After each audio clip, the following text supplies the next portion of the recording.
All right, all right. Well, big hello and welcome everybody to the State of American Climate Adaptation and Resilience. My name is Katie MacDonald, and I am a security fellow with the Truman National Security Project, as well as co-founder of Tailwind, which is an organization that's dedicated to protecting lives and livelihoods through the development and deployment of climate adaptation and resilience solutions.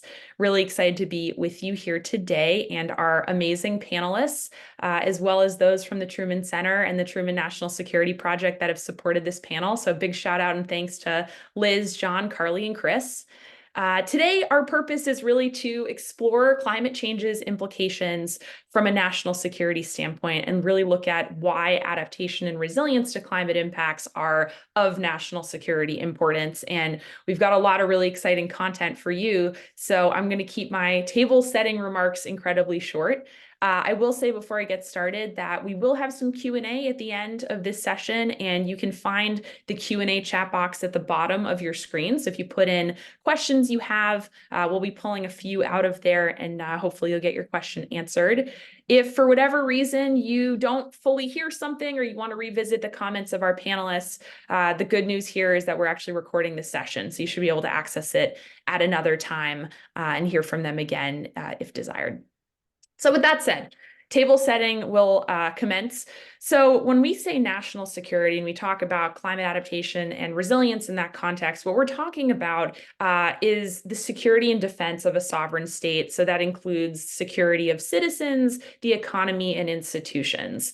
And really what we're going to be focused on today is the security rather than the defense part of that definition of national security, although we know military and defense is, of course, central to our national security as a country. And we're really going to focus on what developments over the last year in 2023 on climate resilience and adaptation essentially represent important elements of our national security, and how might developments over the next year in regards to these topics also have similar implications. So we'll be focusing on national security as a lens through which we look at climate adaptation and resilience today. And our experts represent all sorts of experiences and perspectives where this topic's concerned.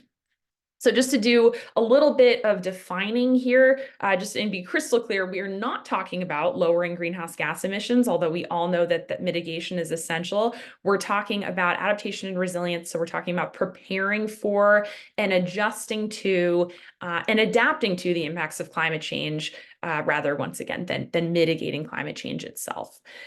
Before we get into the comments of our panelists and their views on this topic, I want to just mention a few bright spots from this past year, within this theme of kind of taking stock of what's happened on this topic to date before we go into what might happen in the future. Number one, from a national standpoint here in the United States, we introduced a really interesting framework for thinking about climate resilience. And this came from the Biden administration. It was released in September and is called the White House National Climate Resilience Framework. And this is really a first of a kind framework, or you can think of it as a blueprint or a set of recommendations from the federal government that really outlines how we can, be able to cope with and adapt and evolve in the face of our current and future climate conditions. It also includes a ton of different objectives and actions that not only the public sector and government, but also the private sector can take in order to make the United States more resilient, from whether that's resilience from an infrastructure standpoint or from housing standpoint, or even access to food and water. So that happened, that roadmap was released. And although the United States is still one of the only developed economies that does not have a full policy, a full national adaptation plan, we all feel as a panel that this was a historic, important development. The second development that I want to mention was the release of the 5th National Climate Assessment. So this is a congressionally mandated assessment that's released roughly every 4 years. It's been congressionally mandated since 1990.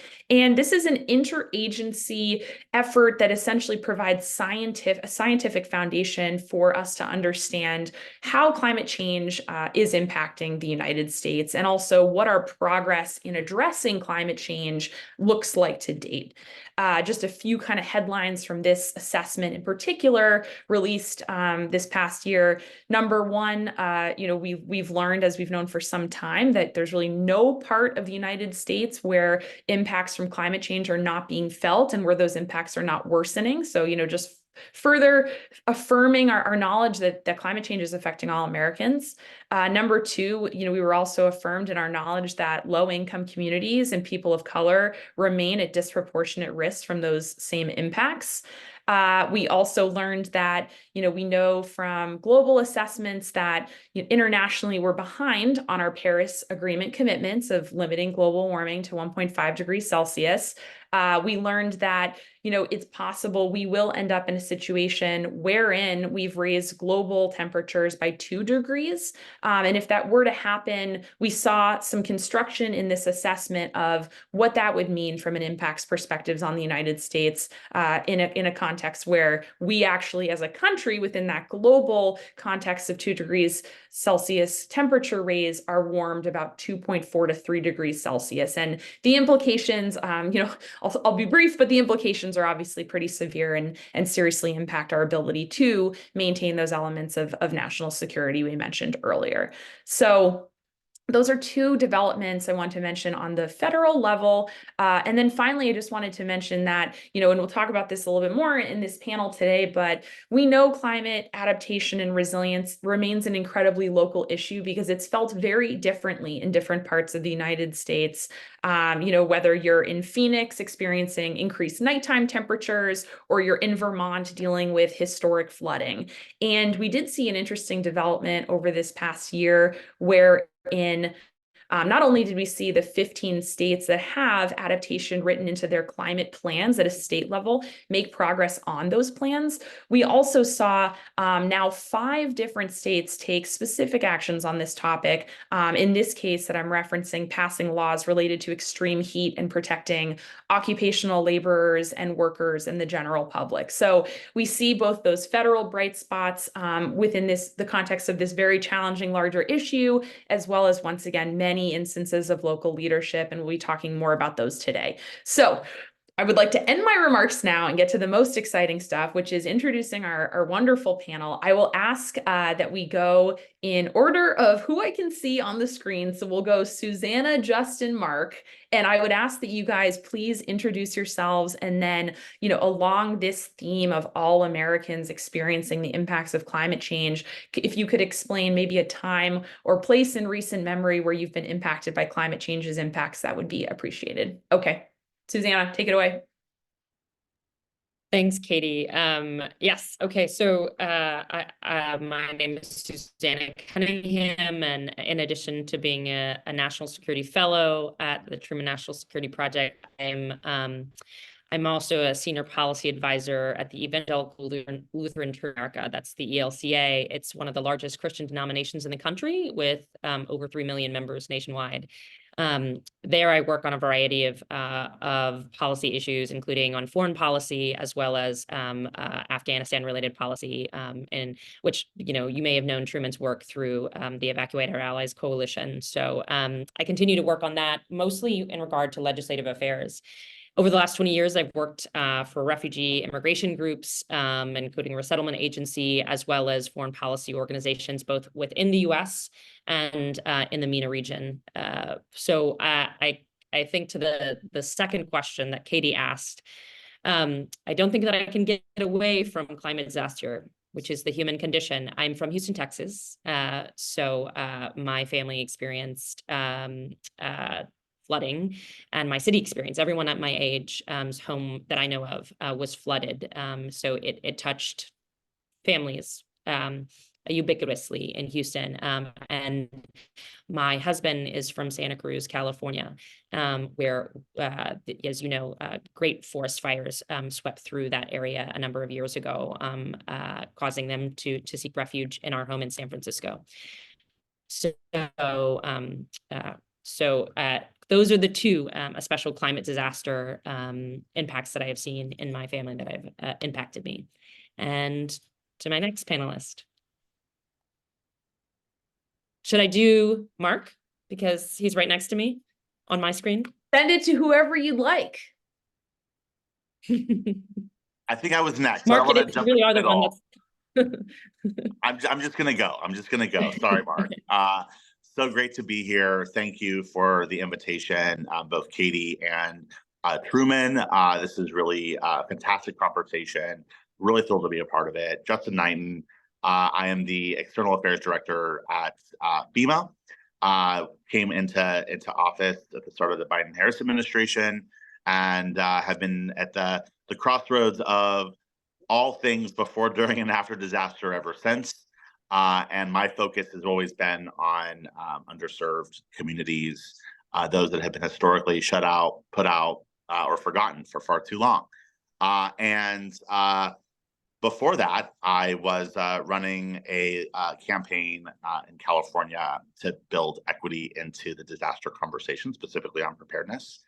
And now really focused in external affairs at FEMA, across the external affairs cadre of congressional affairs, tribal affairs, media, social media, you name it, all things external, we have a hand in. And, you know, your question really made me think, Katie, because I was going to have a very FEMA-oriented answer or a very current answer, but then I was inspired by my fellow colleague and bringing up a story from before. And I grew up in Northern California, just north of Sacramento, in a town called Rio Linda, which quite literally means pretty river. And it was a floodplain. I grew up in a floodplain. And I remember vividly in 1995, there was a catastrophic flood, and we had to be evacuated from our home. And I remember seeing in the streets where there was now expanded water, fish jumping, and just being blown away that this could be happening. And President Clinton even visited the week after the waters receded. Little did I know that one day I'd be working at an agency that would be squarely in the middle of those type of events. And I remember the years after that, without even realizing the mitigation efforts. We call it mitigation in FEMA land, but everyone else refers to it as adaptation. But really built up levee infrastructure to deal with those rising waters in a way that kept the community safe moving forward. And so, without even realizing it, I was getting my lesson in climate change impacts, but also the adaptation of resilience to build back stronger and more efficient moving forward. So that's been my foundation. So I think now over to you, Mark. Great. Thanks, Justin. And thanks, Truman, for hosting this really important discussion of adaptation and resilience. I'm Mark Nevitt. I'm currently a professor of law at Emory University School of Law here in Atlanta, Georgia, where I teach climate change law, environmental law.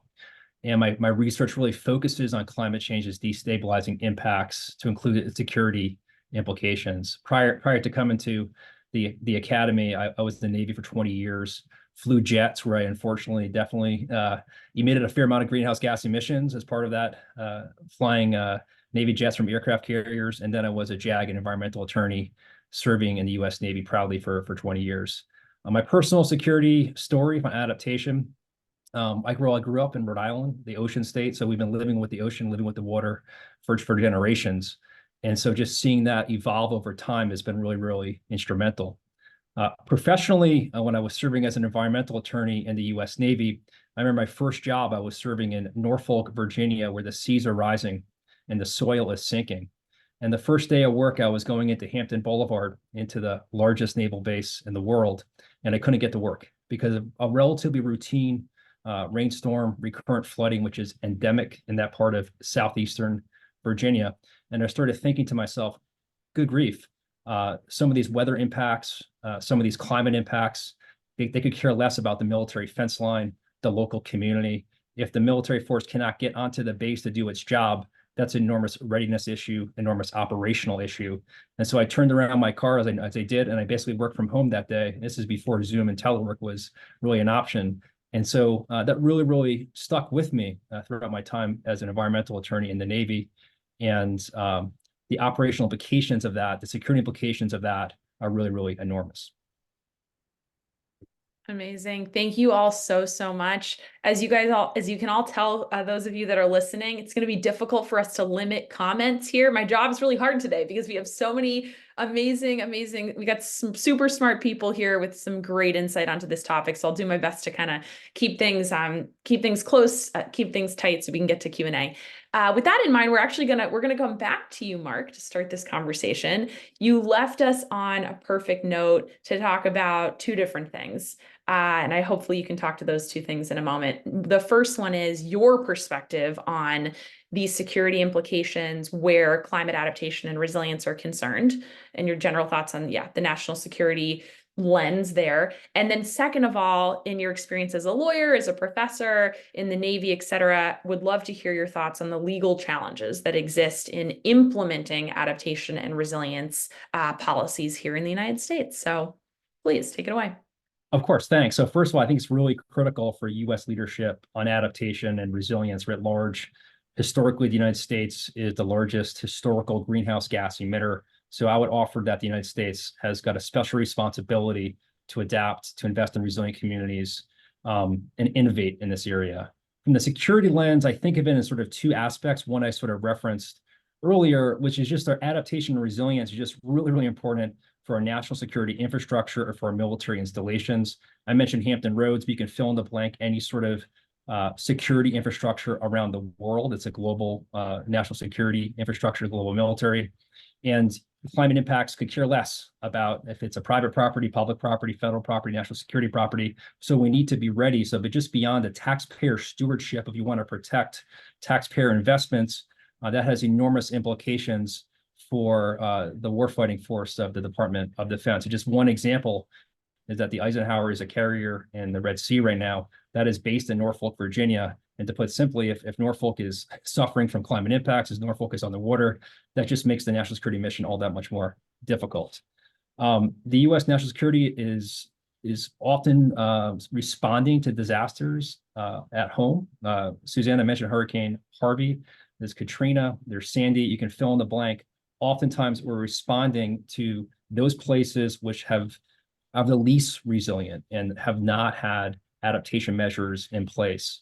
The military is increasingly called upon, particularly the National Guard and the Coast Guard, to do that exact mission. When I was in the Navy, I would often be called upon, I think that the estimate was once every 2 weeks to respond to some sort of humanitarian assistance or disaster response. So both those two lenses, sort of just core national security adaptation and responding to disasters, really, really important for the security of our nation.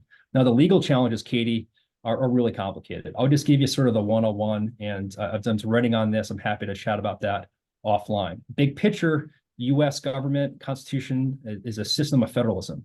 So the challenge is that oftentimes our disaster laws, Stafford Act, federal disaster funding, are really not in direct conversation with the state and local laws, the adaptation laws, which are really critical for any sort of resilient investment and resilient process. So the classic example of this is the National Flood Insurance Program, where actually the United States government actually subsidizes building in floodplains in parts of the country. There are other examples that are happening right now as we speak. State Farm, other private insurance agencies are leaving California, Florida, Louisiana. What we're seeing is that states are actually filling the void with state subsidized insurance programs to allow for coastal development. One of the classic examples that I talk about is that because of this disconnect between federal and state governance over adaptation, oftentimes when disaster strikes, we're rebuilding in the same areas over and over again. There's one home in Mississippi that we've rebuilt 34 times at federal taxpayer expense. At some point, we have to say these repetitive lost properties, we have to make a different decision, whether that's retreat, whether that's community relocation, fill in the blank. We need to start making tough choices on where we live and where we invest. Now, I'll just say the legal challenges are enormous, but there's enormous opportunity because different cities, different localities can be just sort of engines of innovation. And what I'm seeing now in the last year, I'm seeing so many states, localities, counties come out with adaptation plans, changing of laws, increasing disclosure about climate risk.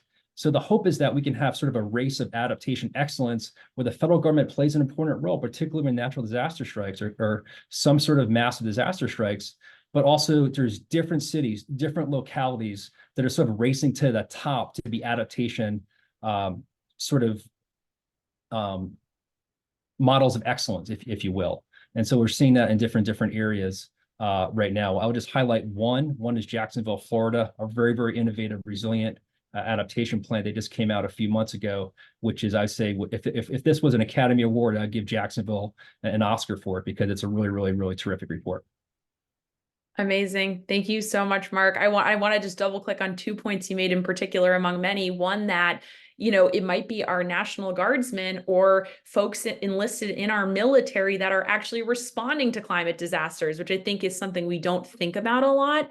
And second of all, just calling out your point that if there was more coordination between those subnational actors that are leading on this topic and our federal laws and policymakers and infrastructure, we might be more informed and better off. So thank you so much for those ideas. Okay, so moving over to Justin. So Justin, I was reading recently that we had $28 billion climate disasters in 2023 that killed 492 Americans.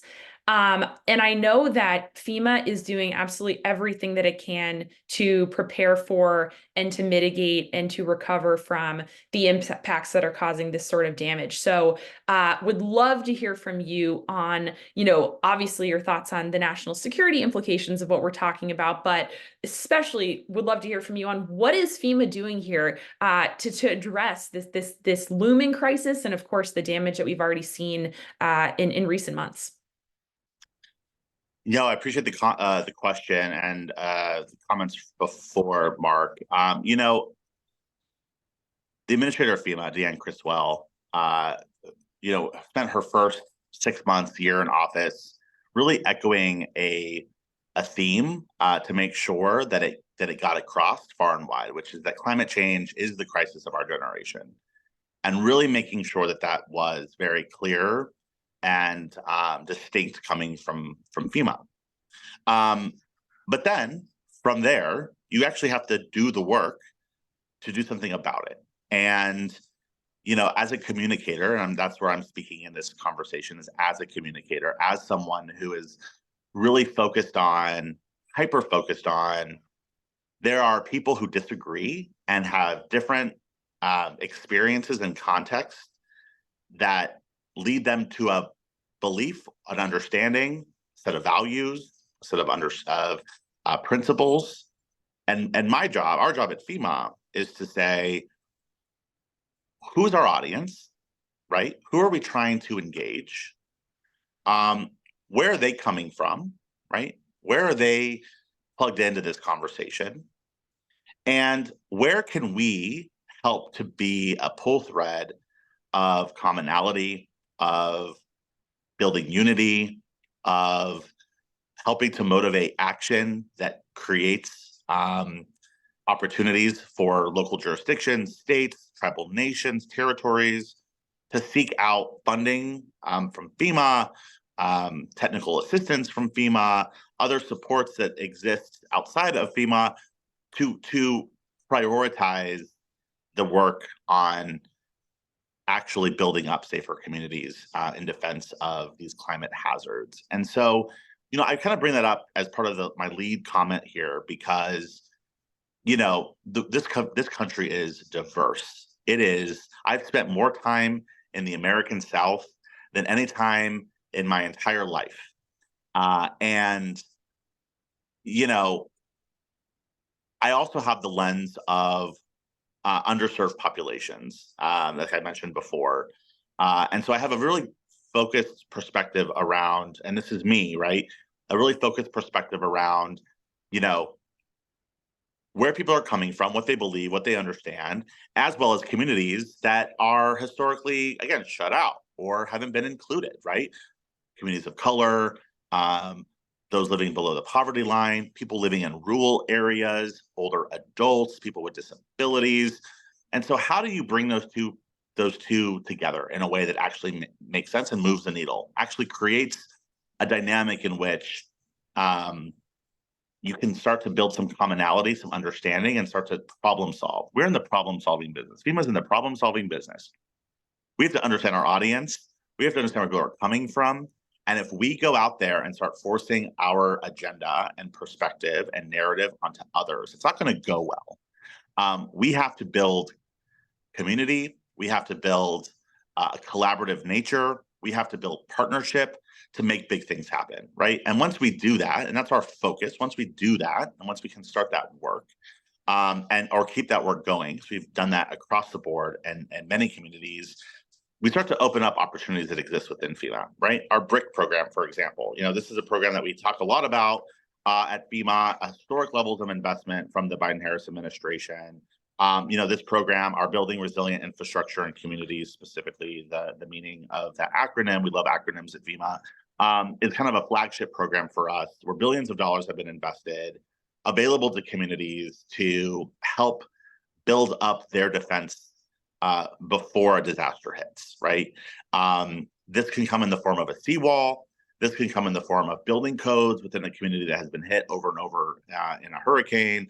This can come in the form of strategies that are very new that we need more applications for, which is on extreme heat, and communities that are thinking about how to build up their infrastructure, their resilient centers, their tree canopies in defense of extreme heat that becomes an issue summer after summer, and other programs like this, right, at the community level. The last thing I'll say before passing it back to you, Katie, is that we're very focused on community, right, and making sure that those programs are available and are actually used and taken advantage of.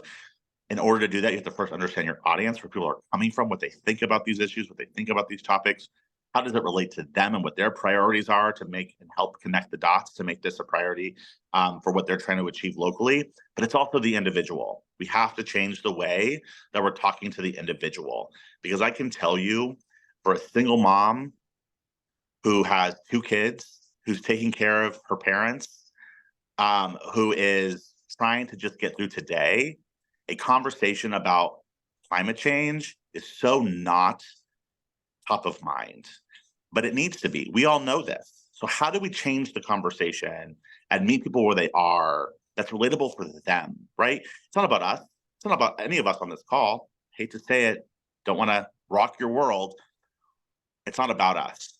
It's about those who are not taking the steps to actually take action and thinking about how we have to shift the narrative to bring them into the conversation so that they do. That is the sweet spot. That is what we're focused on at FEMA. Amazing. Thanks. Thank you so much, Justin. I have a follow-up question. I want to note that we're going to come back to you a little later to hear more about how you engage communities in that sharing and listening process you're talking about, which sounds just absolutely essential to making progress on adaptation and resilience. Before we go there, I did want to ask you, how would you encourage us to think about the link between our country or even a community's national security and the security and resilience of an underserved and maybe vulnerable population being actively impacted by climate hazards in the space they live in? If our communities that are those underserved populations don't have the access to health, don't have the access to job opportunities, don't have the access to their own ability to thrive in a disaster, right? It's not just about their own individual steps to take to be prepared. It's about government becoming more resilient to respond to and reflect the needs of people. If we can't get, I'm a ground game guy. If we can't get our ground game, our grassroots, our main street in communities, in neighborhoods, solid and strong day to day, any conversation we're having at a grass tops level or a national level is built on a weak infrastructure, is built on a weak foundation. And I hate to oversimplify, because I'm sure there's many of you on the line right now that are like, yeah, but this and yeah, but that, and all the nuances of that I'm not fully capturing, and that's fine. We can have that conversation. But for me, I like to distill it down to the most simple form. If we are having a conversation about our nation's national security and building that up, but our foundation is weak and we're not good at home, it's not going to work. I kind of use I like the analogy of before you invite company over to your house, you got to make sure that the house is clean, right? You're not going to invite company over while you're still picking things up. Maybe some of you do, but I would argue to have a little bit more better time management and a system in place. But you got to clean the house before you invite company over. And sometimes it feels like in a national security context, we are inviting everybody over to a house that is still being built. The house hasn't even been built yet, and we're inviting company over. We have to think about how we're prioritizing the foundation. And we're doing that in many spaces and places. And FEMA is taking a charge in doing this. The Biden-Harris administration is taking a charge in doing this. But it needs to be part of a whole community approach. Amazing. Thank you so much for those remarks, Justin. So that was actually really perfect table setting on your part for Susannah's remarks, or some of the things I'm hoping we can talk about with you, Susannah. Just to say a little bit more kind of on this transition, Justin's talking about making sure that our communities are resilient. And we know that, of course, immigration into the United States massively impacts the security of and the health of and the resources of communities. And so climate change presents, as we've discussed, a very big notable challenge there. I know I was reading recently that there are some estimates that about, we'll go from about 1% of the world being non-habitable due to heat this year to about 20% being non-habitable by 2070. And that we'll start seeing around 1.2 billion climate refugees by, 2050 or so. I've seen some other reporting. There was a great piece called The Great Climate Migration that was done by the New York Times recently that talked about us seeing somewhere on the order of about 1 million climate refugees from Central America alone by the 2050s. So we know this is a really big issue and that it stems from all sorts of climate impacts, whether it's food insecurity or, as we're discussing with Justin, climate disasters in other people's houses, right? So along these lines, wanted to hear from you as someone who's an expert on foreign policy and national security and immigration about what, first and foremost, and I'll follow up with another question, what are your thoughts on the links between climate migration and what you're seeing around immigration and climate change and national security?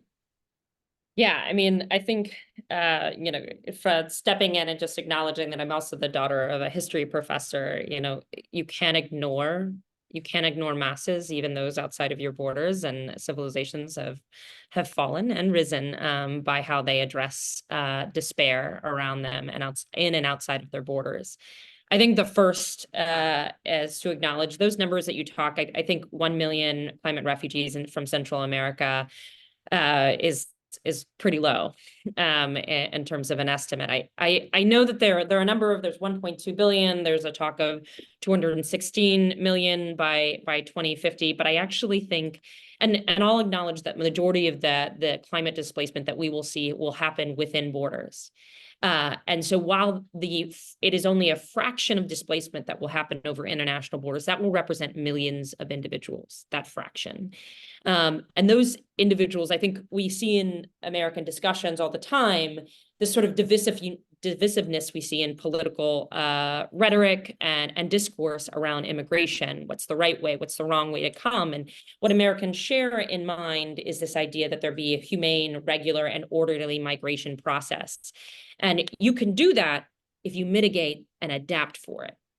You can do that when you plan and manage not only border, but other types of pathways into the US well. And I'll just say, when I think of the first time that climate refugees or climate displacement came up in my work in forms of national security and ethnic violence, it was in Darfur. Many would cite Darfur as the first modern climate displacement disaster that paired with a genocide. In that situation, expanding desertification pushed nomadic tribes more and more and unseasonably into agricultural communities, where for centuries there had been sort of agreements about limited herdings coming through agricultural areas and in some cases eating crops. And because of expanded desertification, those tribes were going in at unseasonal times and really putting other communities feeling at risk. And that aggravated tensions was exploited by a despotic central government in Khartoum and became the 20th century's first genocide. That is only, there are cynical politicians who would play on tensions between communities that are aggravated and will only continue to be aggravated by increased, intensifying, and more frequent climate disasters. So we would do well to think about it, including within our own communities. And when people speak about immigration and national security, you can hear a hemming and hawing, because for many people, it's an economic, it's a family, it's a work thing, honest people looking for honest day work and a safe place to land. But at the same time, a nation state seeks to have a clear idea of a humane, regular, orderly process for which people to enter and exit. So I think that's one of the ways that it hits. And the sheer number of people we will see on the move tells us that America either adapts or really puts itself in a situation that is totally preventable. And one of those numbers that you cited, Katie, is from a World Bank report that's often cited. And that same report mentions that if you adapt and plan, you could decrease the forced migration by 80%. If you could tell me that I could decrease, bad disruptions or displacement in my life for just by spraying something on the side of my house against forest fires, I would do it. So if policy folks are telling you you can avoid this policy collision by 80%, you'd think we'd want to do it. I love that analogy, very central to my personal work. Okay, so many things we could talk about for hours in your remarks, Susannah, whether it's climate exacerbating conflict that is in itself a national security challenge, or it's the many layers of immigration as a national security challenge, even without climate impacts layered on top of that universe of things. Just to dig a little deeper into the US angle here, curious to your point about prevention, what is being done and what do we need to ensure is done in the United States to protect asylum seekers, specifically people that are fleeing their homes due to climate change? Yeah, I think it's important. You should know neither refugees nor asylum seekers would be granted or protection on the basis of forced climate displacement. That's not in the Refugee Convention that applies to both of those avenues to seek protection. There are hopes that there will be, an addition and expansion to understand where forced climate displacement is something not preventable. Most of the individuals that you see facing climate displacement, of which many Central Americans for decades through hurricanes preceded or followed by droughts, then floods, then landslides, pushing them into city centers that are not secure, and their government is either unwilling or able to protect them, or in some cases is actually participating in the persecution, pushes them over international borders and in some cases to the US, to US southern border. And I think one of the things that we need to acknowledge is those asylum cases are based on that persecution or the failure for a state to protect an individual, but they, in many of their cases, will have experienced climate displacement. And we know that because in one of my last organizations, we experience people coming, and my last refugee organization had been working on displacement with Central Americans for decades. And despite having a wealth of interpreters, we saw languages we'd never seen before, meaning people were on the move from areas that were wholly new. There was no precedent for them moving and coming to the US. It was mostly indigenous languages from footlands that were experiencing droughts, floods, landslides, etc. I think one of the things that we need to acknowledge is right now in Congress, there is an effort to look and to change asylum. Neither the Cato Institute nor the Bush Institute nor any slew of more progressive or centrist immigration organizations believe that adjusting asylum laws or limitations or increasing credible fear standards will do anything to stop or mitigate or slow down the number of individuals who are coming to the US, because the biggest thing that we need to do is adapt our immigration system. You'll hear constantly that the immigration system is broken. How many times? How much money would we have for how many times we've heard the immigration system is broken? The immigration system is not broken. It's sabotage. It is antiquated to the point as to not work and as to break. If you are a Mexican national with all of your family is in the US and has been for decades, and you apply for a family-based visa to reunite with your family, you can expect to wait over 22 years before you are eligible and before you get to the front of the line to be able to receive that family-based visa and reunite with your family. What would anyone do if they were given that scenario and they desperately would want to see their family? The bills, these sort of negotiations going on right now between the administration and Congress will do nothing to resolve that, because what is at the heart of these big migration numbers is that we haven't modernized our work visa system in 25 years. What has the American population done since? We haven't updated our family-based visas, whether in numbers numerically or in the dynamism in relation to the dynamics and demographics of the US population, and it's just as long. So until we start to modernize visa programs, whether skilled agricultural seasonal workers, and allow people to come and reunite with their family or take the jobs that companies are still want them to take, are still seeking employees for, those people are going to find a way. And the best way that we can have a humane, regular, and orderly system is to try to adapt and create modernized visa programs, but also ones that I think we would do well to create climate-specific ones, where we update the entire visa program, but we also acknowledge that maybe we want to put people ahead of the line who are from climate-impacted areas, which allows those communities to adapt. Not only will they fill jobs that are much needed and still outstanding vacancies in the US, but that the remittances sent back to the families help communities adapt. And that adaptation can go from anywhere to increasing agroforestry in agricultural economies, meaning planting forests around farmland so as to reduce drought and reduce landslides, and to better adapt for greater and greater climate disasters. I think there are a number of different ways, and I think the US, in terms of anticipating and trying to lead, would do well to look at, climate impacted specific visa programs, along with an overall overhaul of and modernization of the work and family-based visas. And right now, the negotiations going on between the White House and Congress do nothing to speak to that.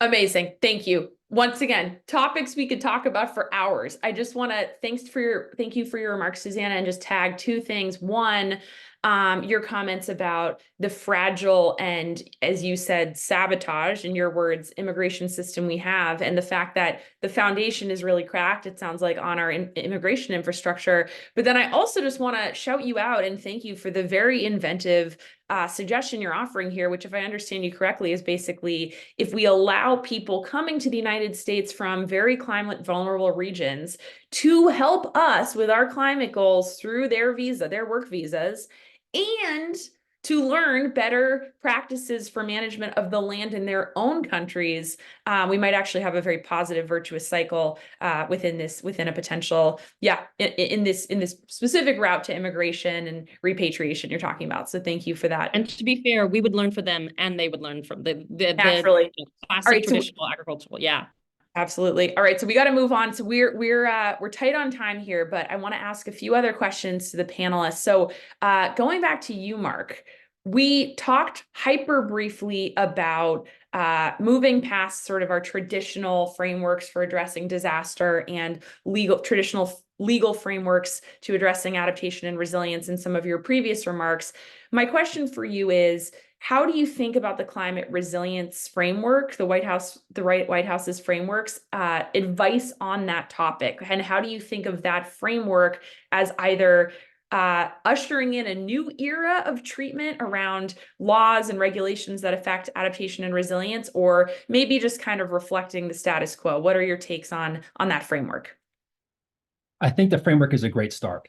It's a planning document. It's a very, very important document. It's the first time, frankly, in American history that the White House came together and looked at all the laws, policies, and gaps and put that together in a single 30-page, easy to understand, hyperlinked document that is free and open and accessible to the public. And I encourage everyone on this call, if they haven't read the U.S. Climate Resilience Framework, there is so much in there that is worth tackling. A couple points I would just highlight. One of the key issues in that framework was the notion of embedding climate resilience and planning and management. In other words, really be proactive in taking climate change account throughout the federal programs. Also, the acknowledgement that we need to increase resilience of the built environment. The federal government only pays about, 25% of the water and public services and transportation. So a lot of that work is going to be done at the state and local level. But there's just an acknowledgement that our land use and our built environment needs to take into climate impacts. Another important thing I would highlight from the climate resilience framework is the need to equip communities with climate information. Really, really important, because right now, all the census data suggests that people are actually moving disproportionately to the climate problem. And so this notion of a right to information, democratizing climate information is a really, really important point, just so people can make a sound decision about where they want to live and where they want to have a family and prosper. And so democratizing climate information is a really, really important aspect. I'm happy to talk about some of the legal challenges associated with that, maybe during Q&A. I'll just say that it is sort of a one-stop shopping for climate resilience 101. So if you're interested in climate resilience, go there. It's a beginning point. It's a planning document. The implementation, the resources, the champions you need at each individual level need to be followed through upon. There's no specific tasking of DoD does this, Homeland Security does this. There's nothing specifically tasking, and there's probably political reasons for that. But it's a great starting point. It's a great one-stop shopping. It's the beginning of a really important conversation. Amazing. Thank you so much, Mark. And I want to just agree with you that, I think it's a wonderful starting point, and you got to start somewhere. You got to walk before you can run, right? Okay, so moving back to you, Justin, I want to invite you, if you feel called to reflect on what Mark just said relative to information access for Americans, because I know you, of course, FEMA provides a lot of that information.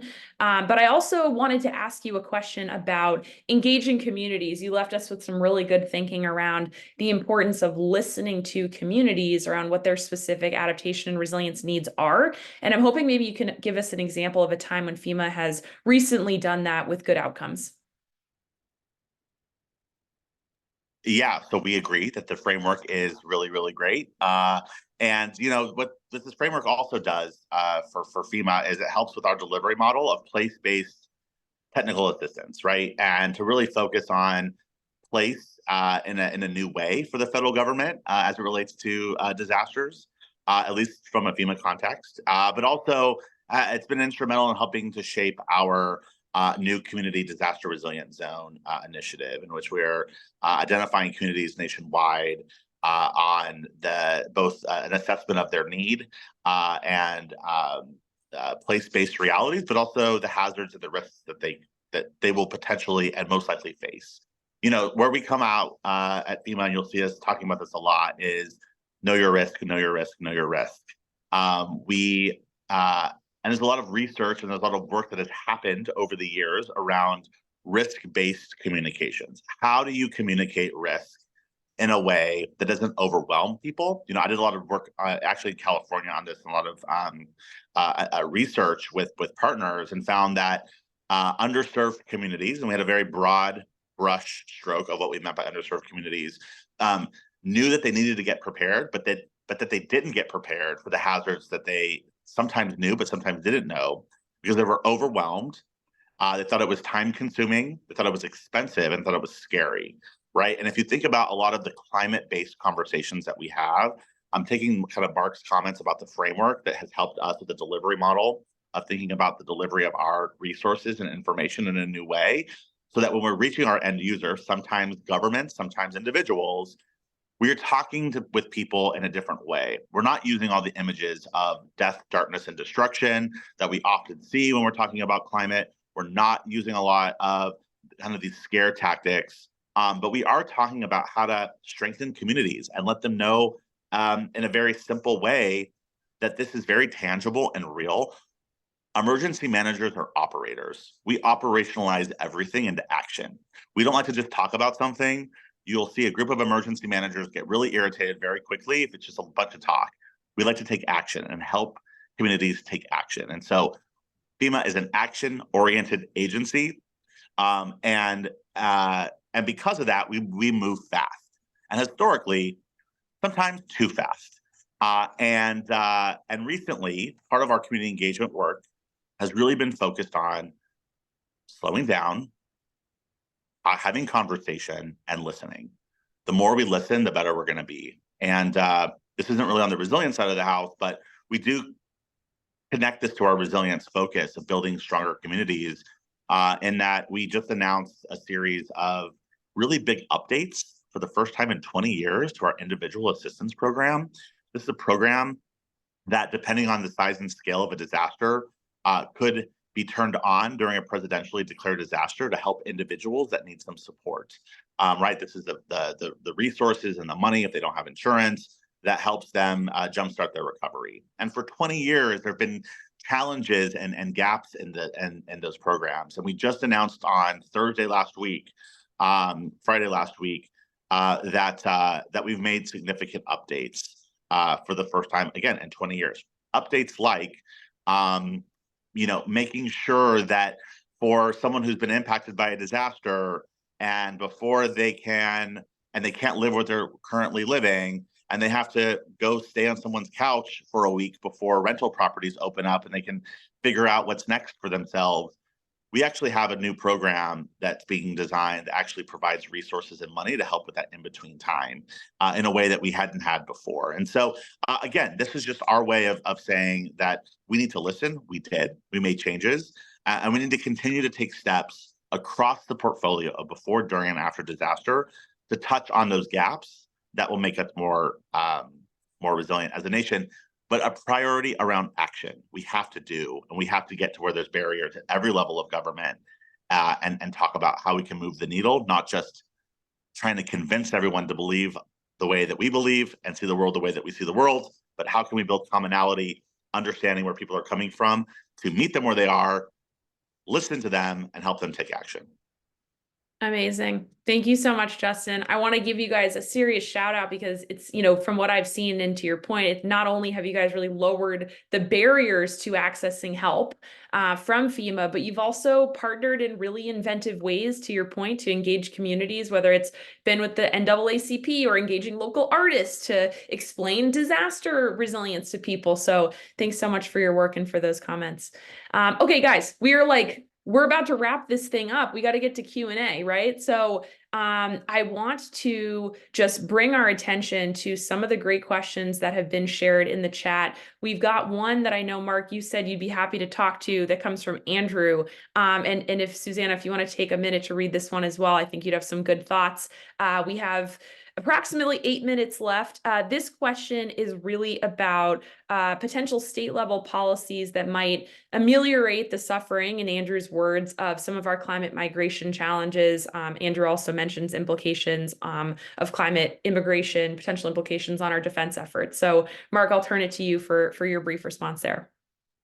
Yeah, thanks, Katie, and thanks, Andrew. It's a great question. This notion of climate migration is really important. And in terms of specific laws and policies that if I was able to change, I would do, one would be to have better climate information, mandatory flood disclosures for all states. We have 20 states where that you don't find about flood disclosure risk until after you purchase the home. New York and New Jersey, there's been some efforts to change their laws. It just strikes me that we need to have the same amount of knowledge about where we're moving to as we would if we were to buy a used car. And right now, it's actually not the case. You have actually more information if you're going to buy a used car through Carfax and the third-party information if you buy the most important investment of your life. So better notice, better disclosure laws. The Privacy Act is one specific federal law which actually obfuscates and hides prior flood claims under the Privacy Act. So my encouragement to FEMA would be the sort of, let's think through about how we're interpreting that, or maybe Congress could pass a specific law. In terms of migration, I think it's really important that we empower people and we treat it more as a nudge and not a shove. And what I mean by that is we want sort of a bottom-up people making decisions as a community about where to go and taking climate impacts into account. There are certain things we're doing in this country with managed retreat with 3 Native American tribes. That's more top-down, and it's incredibly, incredibly expensive. $25 million per Native American tribe. It's just impossible to sort of do that at scale. And if you were to do it in an involuntary manner, such as an eminent domain type procedure, then that has political risk and is also very, very costly. So we need to democratize information. We need to have people make good decisions about where they want to build and build their family for the future. On the last piece on the military and facilities, I think it's really important that the Base Realignment Commission actually takes climate considerations into account. When you start looking about where should we invest in national security infrastructure, it strikes me that that should be a core part of the discussion. And how that's being operationalized is still a little bit murky, at least in my eyes. But the migration patterns, certainly, as I said, the weather could care less about in these neat property lines. DOD is certainly part of that. It's a great question. It's a really important question. Thank you, Mark. We will be moving on very quickly to Susannah. Do you have like a 30-second response to that or anything you want to say? Not from a state-based perspective, just because immigration is a federal policy issue, and where it hits farming policy, also I would depend on U.S. federal farm policy. Great, thank you so much. Justin, we've got a question in the chat around EJ communities and making sure that communities have the right tools and capacity to even access federal funding for disasters. Do you have a quick response there? Quick question, yeah. Yeah, quick focus is, yes, we're using our EJ policy to really focus through Justice 40 on making sure that the resources are going and being prioritized to those communities that need the help. But we've also expanded the way some of our programs operate, like our BRIC program and others, to ensure that we're building in stronger technical assistance. We realize that going after federal grants as a smaller community can feel overwhelming and impossible to some, which is why folks don't apply. We're working very intently and focused on what are the communities that haven't gone after those resources before, those that are part of the Midwest and other communities that just haven't taken advantage of these opportunities to provide that technical assistance to help them through the process. Top priority for us. Incredible. Okay, Frank, I want to acknowledge your two questions. We're not going to talk about foreign threats to our national security from a climate context today. We don't have time, maybe a future panel. But I did want to address your question on R&D and innovation and just say that tailwindclimate.com is the website of my company. That's 100% our bread and butter. We focus on looking at ways to build new technologies, business models, and solutions to get solutions in the hands of people that need them where climate resilience and adaptation are concerned. So feel free to follow us and we'll answer some of your questions with our newsletter. Moving on, we've got one last question and it is for everybody. So please give your brief response, no pressure. And that final question is, what is your dream headline for climate resilience in the coming year? Mark. Sure. Americans now making climate resilience a priority when deciding where to live. And the reason for that, just as we have looking for better schools, better neighborhoods, people are actually looking about the future and future climate impacts. Amazing. Susannah. I love this question. It's Congress passes historic climate visa bill meant to decrease global temperature rise. Background around that is I was really excited to form a policy agenda at my last organization around regenerative agriculture, which seeks to sequester carbon from the environment. It means really returning to some traditional agricultural practices that Central Americans, folks from traditional agricultural societies still practice and sequesters carbon. So if we had a modern visa program for climate visa for people to come and use some of those traditional practices that sequesters carbon from the air, literally trying to solve some of that we've already put out, that would do wonders. And then of course it speaks to the issue we spoke to later, which is when you go back to your country, use those same methods in addition to agroforestry, and maybe you don't have to move the next time there's a hurricane or a flood. Amazing. All right. Thank you. Justin. Oh my gosh. Dream headline. All states, territories, tribal nations, local communities prioritize climate resilience as their top 5 priorities for the years ahead. And programs are designed from a people-centric, underserved population focus first. Amazing. Thanks so much. On a perfect note to end, as that was going to be mine. Mine was going to be Congress passes national adaptation plan and policy with vulnerable communities at the center. So thanks so much for that. Panelists, thank you guys so much. Listeners, thank you all for coming. We hope you keep your eyes and ears on this topic in the coming year, as it really is a critical one to U.S. national security. Thank you, everybody, so much. And special thanks, of course, to the Truman National Security Project and the Truman Center for hosting this conversation. Have a great day. Thanks, everyone. Thanks, Katie. Thanks, guys. Thank you so much. Thanks, everyone.